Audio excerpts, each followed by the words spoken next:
There's a kind of fatigue that coffee can't fix. It's not about how many hours you slept or how much you've eaten. It's deeper than that. It's the quiet weight in your chest when you open your eyes, the fog that doesn't lift, even after a hot shower or a splash of cold water. You're not tired. You're mentally drained. And the worst part is, most people live like this for years without even noticing it. They assume this numb, slow, disconnected state is just part of growing older or being busy. But what if it isn't? What if your mental energy could be reset, naturally, simply, without any pills or caffeine or 10-step routines? Mental energy isn't a resource you lose forever. It's a flame, and like any flame, it dims when neglected, but it reignites when fed the right sparks. That's what this episode is about. Not productivity hacks or hustle culture gimmicks. Just real, small shifts that reconnect your brain to the present moment. Micro movements, sensory jolts, conscious stillness. These are the things that wake the mind. Not noise, not speed, but intentional contrast. We're going to explore 12 subtle ways to revive your inner alertness without relying on caffeine. Things you can do anytime, anywhere, when your brain starts to feel heavy or slow. And each one, if practiced with presence, has the power to bring you back to yourself. So before you reach for another cup or scroll through more motivation quotes, pause, breathe, and ask yourself, what if you already had the tools to wake up your mind and you just forgot how to use them?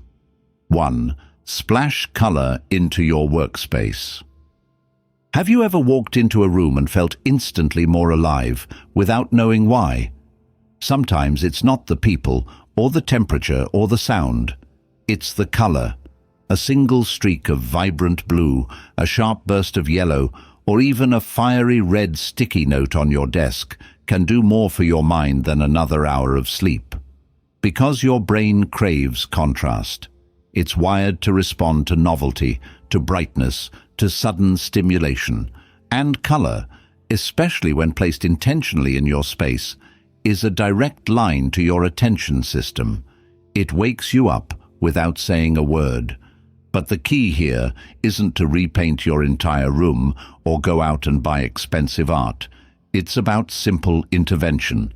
Add a colorful object where your eyes naturally fall, a notebook in a neon shade, a photo frame in cobalt blue, a plant with sharp green leaves in a red pot. These small touches don't just decorate, they activate. You're creating tiny signals that tell your brain, hey, pay attention, something's new here. And that alertness, even if it's subtle, begins to cut through the fog. You start to notice more, think faster, feel more connected to your environment.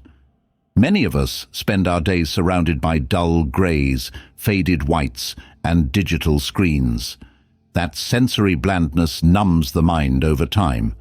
Without variation, without contrast, our brains go into idle mode. We become less curious, less motivated, less present. So when you splash color into your workspace, you're not just decorating, you're rewiring. You're injecting your environment with life, and your mind follows. There's a reason artists, designers, and even surgeons often choose bold color in their workspaces. It's not just aesthetic, it's energetic. And you don't need a creative job to benefit from that. You just need intention. Ask yourself, what colors make me feel alert? What combinations surprise me? What shade brings out the sharpest version of me? Your workspace doesn't have to look like a magazine spread, but it should spark something inside you. Because when your environment pulses with subtle life, so does your thinking. The goal isn't stimulation overload, it's precision. A pop of orange against a clean wall, a bold post-it next to your muted keyboard. These things aren't trivial, they're tools. Tools that remind you, gently, powerfully, that you are still here, still awake, still capable of lighting up the day from the inside out. 2. Change the scent in your room. Scent is memory, scent is emotion, and more than anything else, scent is presence. We underestimate it because it works silently, but your brain doesn't. It's constantly scanning the air for cues. Is this environment safe, familiar, stimulating? And when that scent stays the same for too long, when the air becomes predictable, your brain slowly begins to tune out. That's why walking into a space with a new smell can jolt you into clarity. It's a direct signal to your nervous system, something's changed. Pay attention. Imagine the crisp sting of peppermint as it hits your nose, or the grounding calm of eucalyptus filling the room. These aren't just pleasant, they're neurological resets. Studies have shown that certain essential oils can increase alertness, reduce fatigue, and even enhance cognitive performance. But this isn't about becoming obsessed with aromatherapy. It's about using novelty in a mindful way, about realizing that your mental energy isn't just trapped in your thoughts, it's tied to your senses. And when you change what your senses are experiencing, you change the state of your mind. But let's get practical. You don't need a diffuser or fancy oils. Open a window in the morning and let unfamiliar air rush in. Boil a slice of citrus or a stick of cinnamon. Spray a bit of cologne you never wear onto a nearby towel. Even lighting a match for no reason and smelling the sulfur just once can interrupt the routine long enough to wake your brain up. You're not doing this to relax. You're doing this to spark awareness. A new scent tells your mind, this moment is different. This moment is alive. And here's where the power lies. When you consciously change the scent in your space, you are training your brain to pay closer attention. You become more aware of what you're doing, how you're feeling, what needs to shift. It's a tiny act of sensory leadership, and over time, it teaches you to become more sensitive to the invisible forces that influence your mind. You'll start to notice when things feel flat. You'll instinctively reach for something to reawaken yourself before the fog settles in. In Stoic philosophy, we're reminded to return to the present often, to not let the days pass us by in a haze. Changing the scent is a way to do that. It's a ritual, a quiet rebellion against stagnation, because when the air around you feels new, your thoughts begin to feel new too. And that's the point. You're not just refreshing a room, you're refreshing your mind. 3. Set a no-input hour. We live in a world where silence has become suspicious. If there's no music, no notifications, no podcast playing in the background, something feels off. We've trained ourselves to fill every moment with noise, every pause with input. And yet, we wonder why we feel so mentally exhausted by midday. It's not that we're doing too much, it's that we're processing too much. Constant input burns through your mental energy, even if it feels passive. Your brain doesn't know the difference between a to-do list and a playlist. It processes both. It filters, sorts, reacts. And that process drains your clarity drop by drop. That's why one of the most powerful ways to reset your mental energy is deceptively simple. Stop absorbing, just for an hour. 1 hour a day of intentional silence. No scrolling, no talking, no background noise, no screens. Just stillness. It sounds easy, but for most people it's one of the hardest things to do. Not because it's boring, but because silence reveals what the noise was hiding: your thoughts, your emotions, your real state of mind. At first, that hour might feel uncomfortable. You might reach for your phone out of habit. You might feel restless or even anxious. That's normal. It's the residue of overstimulation being cleared out. You're not losing energy, you're reclaiming it, because in silence, your brain finally gets to stop reacting and start recovering.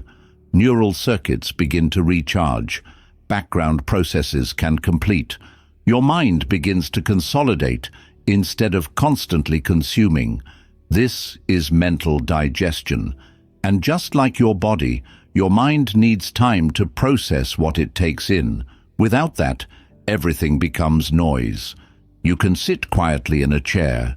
You can walk around your block without headphones. You can stare at the ceiling, or a tree, or a candle. You don't have to meditate. You just have to stop consuming for a while. That's it.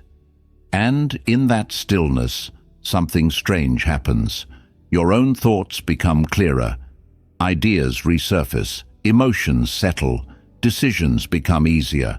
Not because you've added something new, but because you've taken something away. That's the paradox of mental energy. Sometimes, more clarity comes not from doing, but from undoing. And here's what's truly powerful. Once you build the habit of this no-input hour, your relationship with noise changes. You begin to crave silence, not out of fatigue, but out of strength. You stop being afraid of your own mind. You realize that you don't need constant stimulation to feel alive. You just need space. Space to hear yourself, to reset, to think again. Because in that quiet hour, you're not just giving your brain a break. You're giving your life a rhythm, one where your energy isn't dictated by what's pouring in, but by what's rising up from within. 4. Reorganize one small item in your space. It might sound trivial, moving a book, shifting a pen, rotating the chair a few degrees. But the brain doesn't respond only to grand changes. In fact, it thrives on small, intentional shifts. Reorganizing one small item in your space is more than tidying. It's a way of signaling to your mind that something new is happening. And newness, even in its simplest form, wakes us up. You see, our environments become invisible to us over time. We stop noticing the placement of things, the way the desk feels, the corner that collects dust. This familiarity breeds mental dullness, not because the space is bad, but because it's static. The brain, when faced with the same patterns every day, downshifts into autopilot, and autopilot is the enemy of mental energy. But when you move just one thing, a cup, a photo, a notebook, you disrupt that pattern. You tell your brain, pay attention. Something's different here. That subtle alertness can ripple through your entire mental state. You don't have to do a full declutter. This isn't about productivity or minimalism, it's about attention. Reorganizing one small item is a micro-act of agency. You are asserting control, creating variation, sparking new associations. You're reminding yourself, visually and physically, that you're not stuck. Things can move, even you. Think about how it feels to return to a freshly made bed, or to place your keys in a new spot. That moment of slight disorientation. That's your brain rewiring. That's your awareness returning. And over time, this builds what the Stoics would call active presence, the ability to remain awake to your own life, even in its quietest corners. And there's another layer to this. When you change your environment, even subtly, you often change your thoughts. A pen placed where it wasn't yesterday might remind you of a task, a goal, an idea. A book turned sideways might invite curiosity. Our minds are deeply responsive to our surroundings, so instead of waiting for inspiration to strike, create it. Gently, playfully, without pressure. Try it now. Look around your space. What's one thing you can shift, just slightly, to wake your brain up? It doesn't have to be dramatic. In fact, the beauty lies in the fact that it isn't. Because when you realize how easily your mind responds to small signals, you stop waiting for big changes to feel better. You start making them quietly, consistently, and with purpose. 5. Use an ice cube on your wrists. It sounds strange, even a little extreme, but the moment that cold touches your skin, your brain snaps into the now, not later, not someday. Now that's the power of cold. It bypasses thought, skips past hesitation, and jolts your nervous system into full awareness. Holding an ice cube against your wrists for just 10 or 15 seconds is a simple physiological trick to reset your mental energy, because it taps directly into your body's built-in alert systems. Here's what happens. The cold shock triggers your sympathetic nervous system, what we often call the fight or flight response. But you're not in danger. You're just giving your brain a clear, sharp signal that something immediate is happening. This sudden input boosts circulation, speeds up heart rate slightly, and increases your focus, even if just for a few minutes. It's not about staying cold, it's about waking up. Because sometimes when your thoughts feel foggy and heavy, what you really need isn't motivation, it's sensation. Most people rely on stimulants like caffeine to create this feeling, but caffeine doesn't reset, it masks, and it builds dependence. Cold, on the other hand, is honest. You feel it instantly. You can't ignore it. And the beauty is, you don't need a cryotherapy session or a cold plunge, just a simple ice cube at your desk during a mental slump. It's a reset button, no words required. But this isn't just about tricking your biology, it's also a practice in presence. When you do something unusual, something mildly uncomfortable, you break the rhythm of numbness. You become aware of your body, of the moment, of yourself. And from that awareness, clarity rises. The cold doesn't solve your to-do list, but it can pull you out of the haze long enough to see it differently. And there's a quiet discipline in this too, the willingness to do something small but uncomfortable in service of your energy, to not wait until you feel ready, to not rely on external motivation, but to choose action that disrupts passivity. The Stoics spoke often of voluntary discomfort, not as punishment, but as a path to presence. This is a modern version of that, gentle, quick, and deeply effective. So next time your mind feels heavy, your thoughts scattered, your energy flat, pause, go to the freezer, hold a piece of ice against your wrist, breathe, feel it. Let your body remind your brain, you're here, you're alive, and you have more control over your mental energy than you think. 6. Give a compliment to a stranger. Mental energy isn't just about what's happening inside your brain. It's about how you engage with the world around you. And one of the fastest, most underestimated ways to spark your own alertness is through kindness. Not the kind you plan or post about, the spontaneous kind, the kind that surprises even you, like telling a stranger that you love their jacket, that their energy feels calm, that their words helped. These small moments of unexpected connection carry a charge. They wake you up emotionally. They remind you that you're not just a mind stuck in thought. You're a human being, in motion, in relation to others. Why does this work? Because compliments pull us out of our heads. They shift our focus from internal loops, worry, fatigue, self-doubt, into the present moment. To offer a compliment, you must observe. You must notice. And that act of noticing, however brief, is a form of mindfulness. You become aware of someone else. You tune in. You find something good.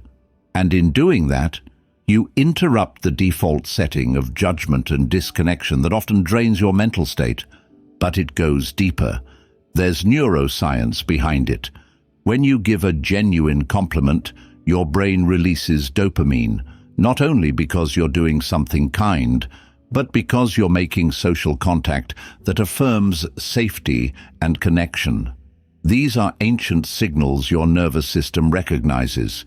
In a world full of tension and speed, pausing to recognize beauty or effort in someone else isn't just noble, it's medicinal. It lowers stress, it lifts mood, and it re-engages parts of the brain tied to empathy, attention, and reward. Now, this doesn't mean you force it. You don't compliment to be polite or to manipulate an outcome. You do it because it's real. You look at someone and let the good thought become a spoken one.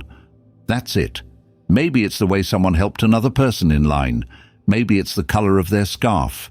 Maybe it's their posture, their calm tone, their quiet strength.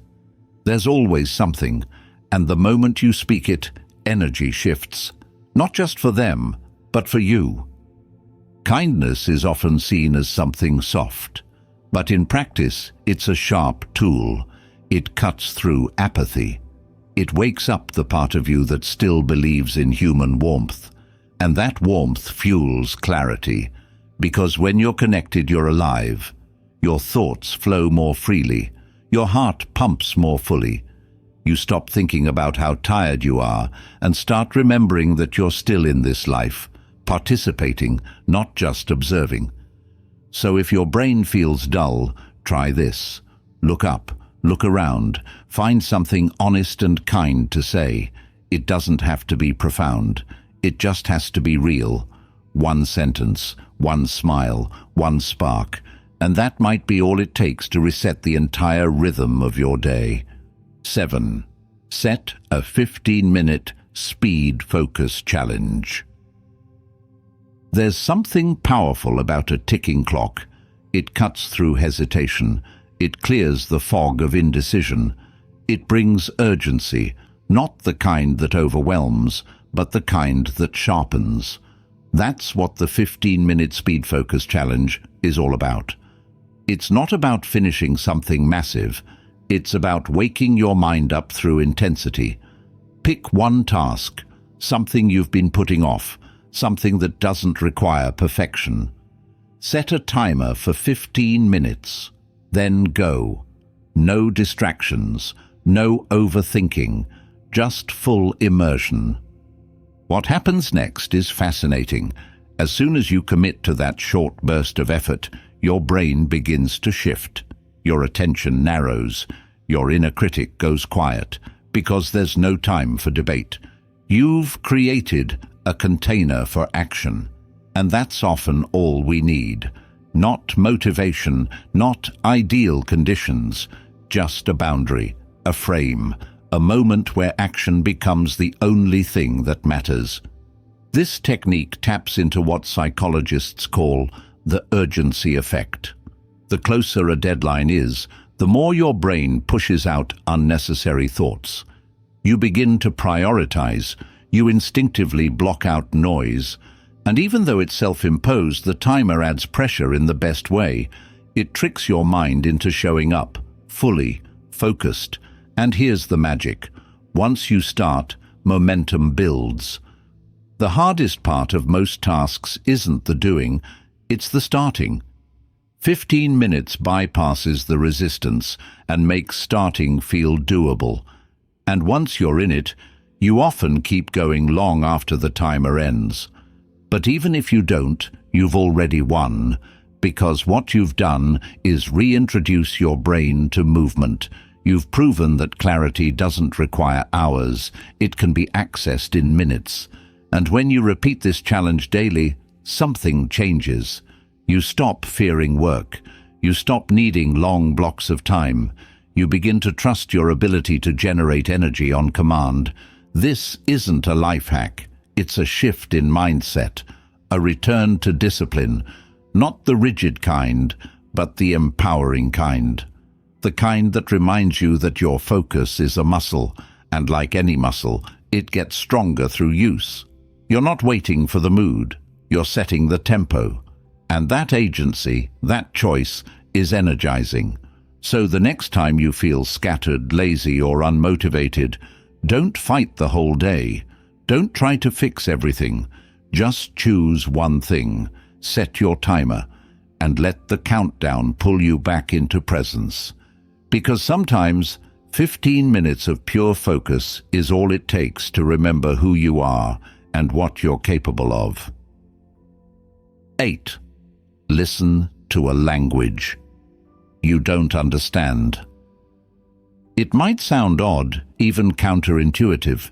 How can listening to something you can't comprehend actually sharpen your mind? But that's exactly the point. When you hear a language you don't understand, your brain can't rely on autopilot. It can't zone out.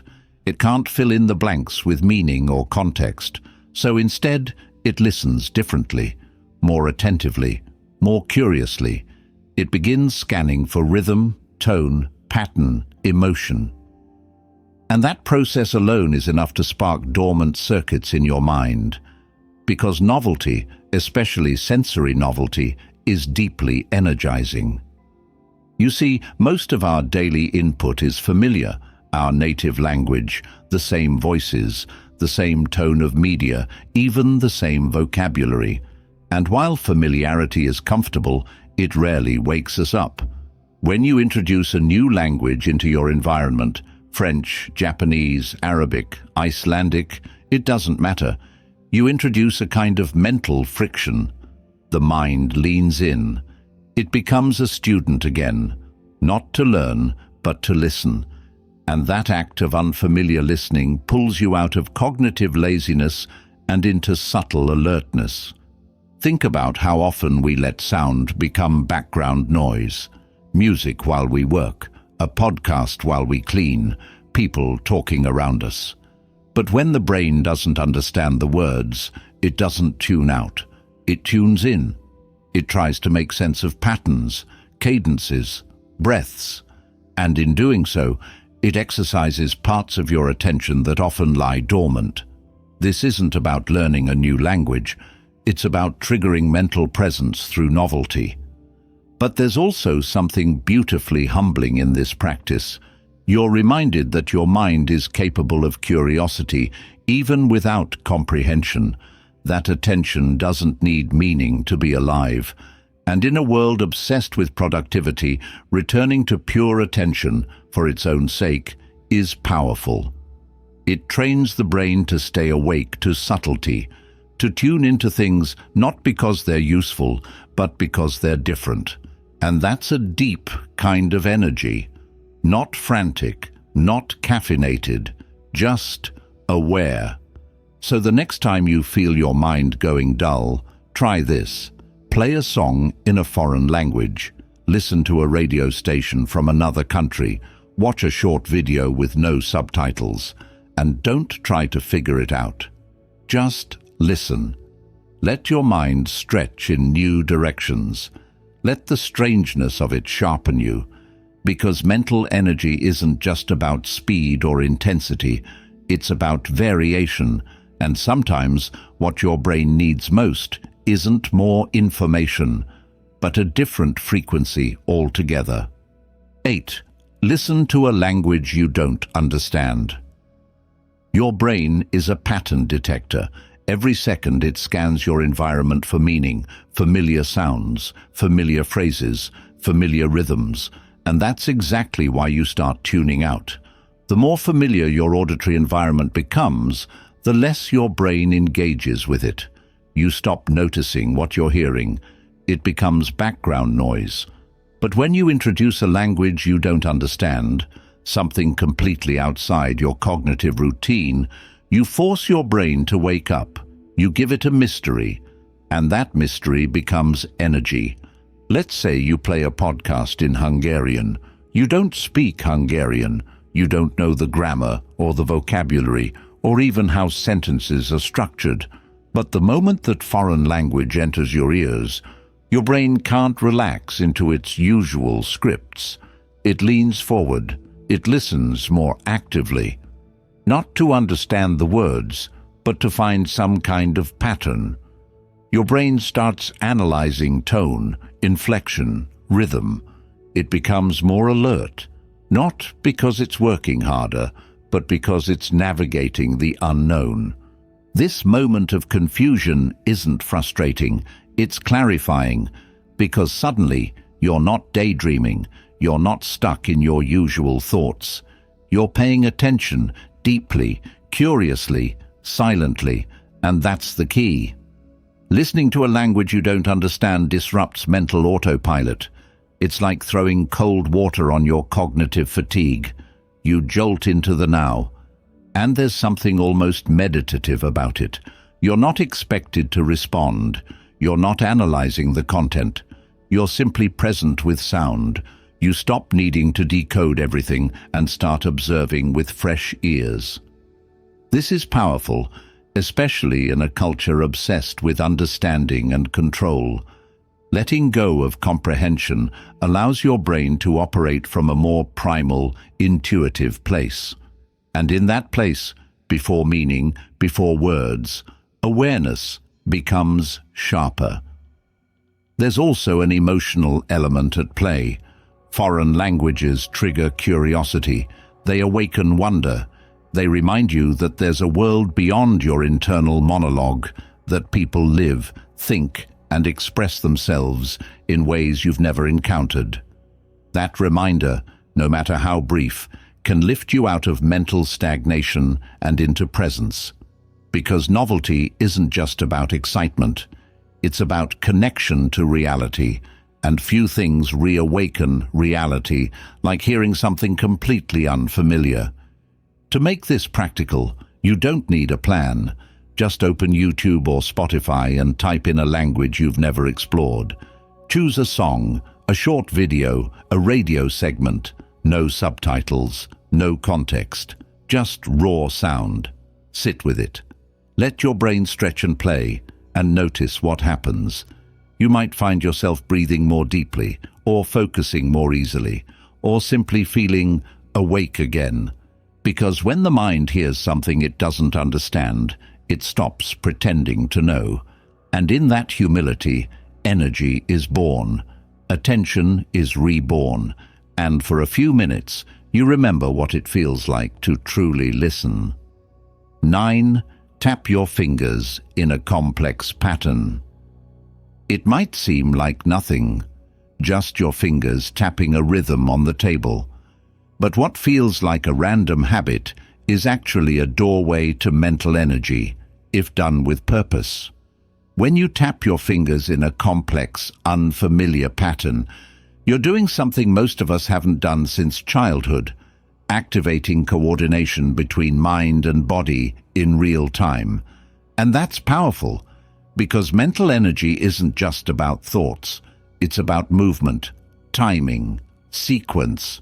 When your brain is forced to direct a small, precise physical action, it comes alive again.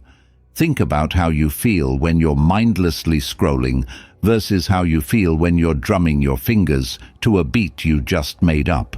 One is passive, the other is alert.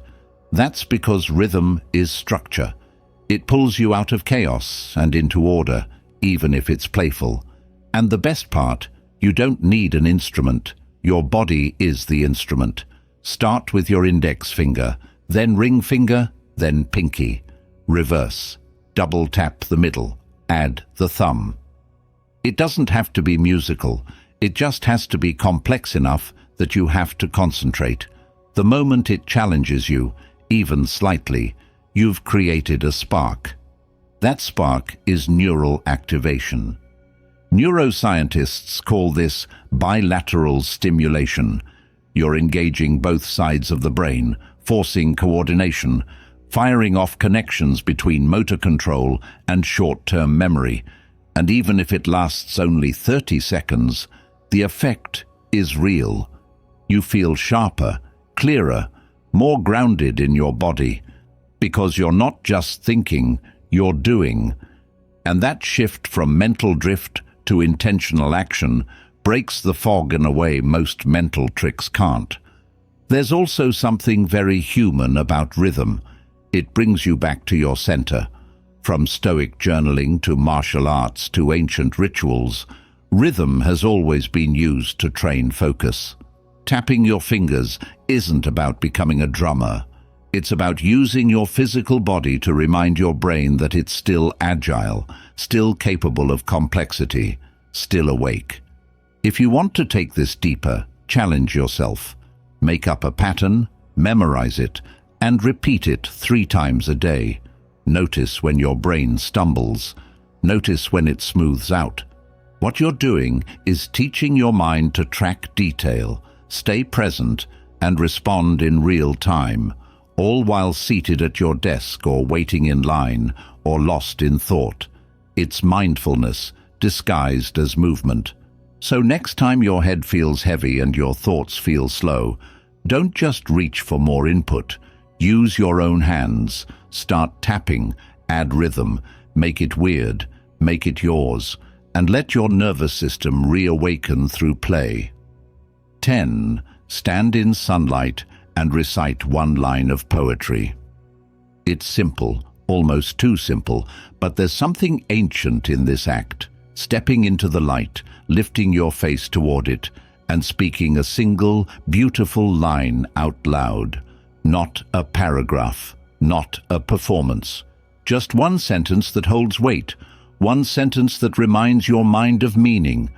This isn't about being poetic. It's about interrupting the mechanical rhythm of your day with something alive, with sunlight, with language, with presence. The human brain is deeply responsive to light. We evolved under the sun. Our mood, our clarity, even our hormone cycles are tied to it. Just 2 minutes in direct sunlight, especially early in the day, can reset your circadian rhythm, elevate dopamine levels, and boost focus. But this isn't just about biology. It's about ritual, about deliberately stepping out of the blur and into a moment of deliberate awareness. And when you combine that physical light with verbal beauty, something shifts inside. Why poetry? Because a well-written line collapses complexity into clarity. It delivers meaning without effort. It stirs something emotional, even if you don't fully understand it. And when you speak it aloud, under the sky, not under a ceiling, it lands differently. It's not an idea anymore. It's a vibration, a sound, a message passing through you. And that creates a unique kind of energy. Not frantic, but focused. Not aggressive, but alert. Here's what this might look like. You step outside. The sun is warming your skin. You pause, breathe, and speak. Tell me, what is it you plan to do with your one wild and precious life? You don't analyze it. You just let the words hang in the air. And in that pause, the fog lifts. Your thoughts slow down. You remember that life is still happening, that this moment is not routine, that you are not just going through motions. You're capable of beauty, of intention, of thought. This act might take less than 60 seconds, but if you do it consistently, it begins to rewire your mornings. You don't wake up dreading the day. You wake up stepping into light, holding words that matter. That changes something deep, because your energy is no longer reactive, it's chosen. And here's the truth. You don't need to be a poet to feel the effect of poetry. You just need to find a line that touches something inside you. From Rumi to Mary Oliver to a favorite lyric, it doesn't matter where it comes from. What matters is that it's spoken with intention, in the presence of sunlight, as a way to reintroduce yourself to the day. So tomorrow morning, or whenever the weight sets in, step outside. Find the light, find a line, speak it, and let both sun and language do what caffeine never could, bring you fully back to life. 11. Use a new word in a sentence. Mental energy often feels like something grand, like a wave you have to catch or a mountain you have to climb. But sometimes it's sparked by something incredibly small, a single word, a word you've never used before. a word that forces your mind to stretch, even if just slightly. Using a new word in a sentence may sound like something out of a vocabulary workbook, but in reality, it's a subtle but powerful way to jolt your brain into awareness. Because language isn't just how we communicate, it's how we think. And when you change your words, you nudge your thoughts into new directions. The brain is a creature of habit. It clings to familiar words, phrases, and patterns because they're efficient.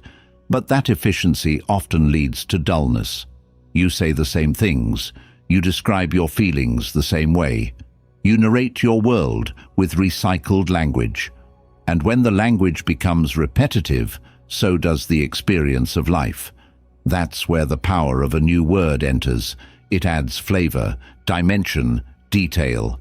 It expands not just your vocabulary but your consciousness. Let's say you come across the word liminal. You've heard it before, maybe. But have you ever used it, spoken it aloud, described your current phase of life as liminal, the space between what was and what will be? Suddenly, your vague sense of transition has a form, a shape, a word, and with that word, your mind sharpens. It has something new to hold on to, something precise. And this isn't about being intellectual, it's about being awake. Awake to nuance, awake to expression, awake to the subtle shades of your own experience. One word can do that. It can turn a dull moment into a fresh realization, a foggy feeling into a sentence that makes sense. It's not the complexity of the word that matters. It's the newness, the disruption, the invitation to use your mind in a slightly different way than you did yesterday. Try this. Each morning or afternoon, pick a single word you don't normally use. It can be something elegant, like ephemeral, or something playful, like bamboozled. Read the definition, say it out loud, then use it in conversation, in a journal, in your thoughts.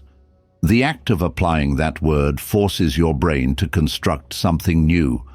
That construction, that creative effort, is what wakes you up. Even better, it builds momentum. You start looking for better ways to describe your day. You begin noticing details you'd otherwise skip. And slowly, without forcing it, you become someone who sees more, feels more, expresses more. Not because you became smarter overnight, but because you chose to engage your mind instead of drifting through routine. And that's the point. Mental energy doesn't always require movement or stimulation. Sometimes it just requires precision, a deliberate shift in the way you think, speak, and describe. A fresh word to spark a fresh awareness. 12. Revisit a childhood memory on purpose.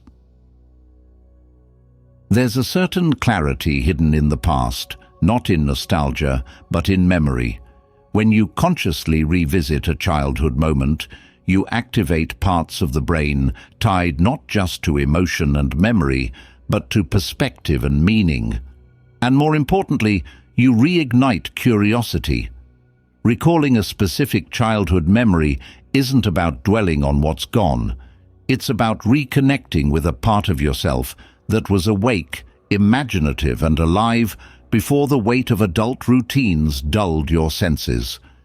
Think of a moment, not just a vague blur, but something concrete. The sound of a bike wheel spinning, the light that came through your bedroom curtains, the way the sidewalk felt under your feet on the way to school. Bring it back in detail. Where were you? What were you wearing? What were you feeling before you even had the words to explain it? When you do this, something shifts. The memory isn't just a story, it becomes an experience. Your brain doesn't just recall it, it relives it. And in that reliving, neural activity rises, emotional energy rises, and mental clarity returns, like dust being cleared off a mirror. Why does this work? Because childhood memories are stored differently than recent ones. They're tied to identity, to wonder, to the formation of meaning. When you revisit them intentionally, you reactivate early emotional pathways, ones not yet hardened by cynicism or fatigue. It's like watering the roots of a plant long forgotten. The moment comes alive, and so do you. But this isn't about escaping the present. It's about remembering the parts of you that are still here, waiting, the part that got excited over simple things, the part that questioned everything, the part that noticed beauty in the most ordinary places. That child still exists inside you, and when you choose to sit quietly with an old photo, an old song, or even just a mental snapshot of your backyard swing, you give that child space to speak again. And their voice is energy, pure, undiluted energy. You don't need to spend hours on this, just a few minutes a day. Pull up an old sound, like a cartoon jingle or a school bell, or look at something from that time. Let the image sink in. Let the emotion surface. Don't analyze it, just feel it. Then bring that clarity back into your day. You'll be surprised how differently the world looks after reconnecting with the eyes that once saw it for the first time. Because the brain doesn't only feed on newness, it feeds on meaning, and childhood, with all its vivid moments, holds some of the richest, most energizing meaning you've ever stored. You just have to remember where you left it. Not to stay there, but to remind yourself what it felt like to be fully alive. We chase energy like it's something we have to earn. We drink it, we schedule it, we search for the perfect system to unlock it. But the truth is, mental energy isn't hidden in some distant breakthrough. It's already within you, quiet, dormant, waiting for the right signal. And sometimes all it takes is a splash of color, a breath of new air, a line of poetry, a moment of silence. Energy doesn't have to be forced. It can be invited, gently, intentionally, through small acts that reconnect you with your senses, your attention, your presence. If there's one thread that ties all 12 of these tools together, it's this: contrast, breaking routine, disrupting automatic patterns. When you give your brain something unexpected, you wake it up, not with noise, but with precision. You remember what it feels like to be fully here, not distracted, not numb, but alive in the moment. These aren't hacks. They're invitations, tiny rituals that remind your nervous system that it can still shift, that you can still shift. You don't need caffeine to feel awake. You need contact with the world, with yourself, with the present. And that contact happens when you stop waiting for energy and start creating conditions where it naturally rises. So tomorrow morning, don't ask what you need to consume to get through the day.